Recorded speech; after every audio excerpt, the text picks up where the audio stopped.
Hey everybody, welcome back. Today we're going to be talking about hip extension, a great drill to improve the movement.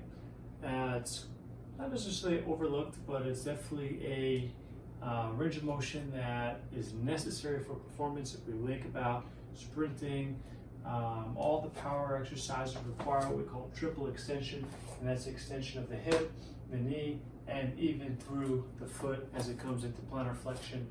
Right, so very, very important from a performance standpoint.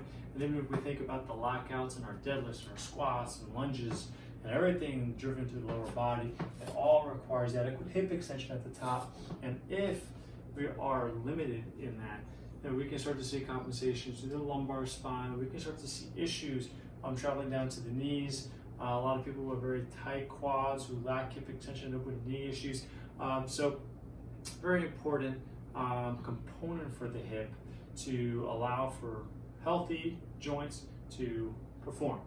Let's jump into this week's movement.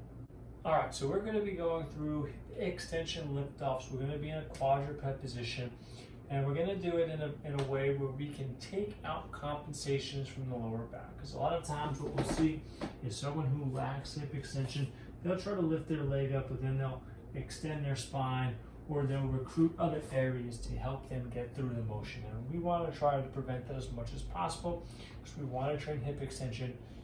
All right, so we're going to come into quadruped. We'll start, I'll be working on my left leg here, so I'm going to bring my right knee in towards my chest, and then I'm going to sit back towards my heel. Now, if I sit all the way back on my heel, and I think about trying to get my knee off the ground, I want to lift off here, right, which I actually can't do. This would be, in essence, the goal, right? If you can come here and you can lift off the ground a few degrees, you're gonna have to irradiate, work hard, that's great. But if you can't, like me, well then what is your entry into this exercise? And what that is we're just gonna come out of this much hip flexion, and we're gonna find a point where we can create success. Now for me, if I was here and I work hard, this is relatively easy, although my shoulders come forward, so that's a compensation. So I'm gonna have to work a little harder here to lift and not go, and that's a fair challenge for me. So I'd say for me, I'd wanna work here. But for some of you, it may be further forward, it might be here.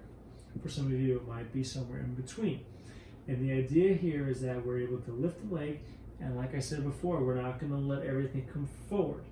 Because if I'm here and I'm trying real hard, and then I lean forward, well, I'm just coming out of hip flexion on my right side, so that I can have easier success lifting my left leg. So try to find that point. When we talk about irradiation, is can you squeeze a ton of muscles in your body? Can you create a lot of tension?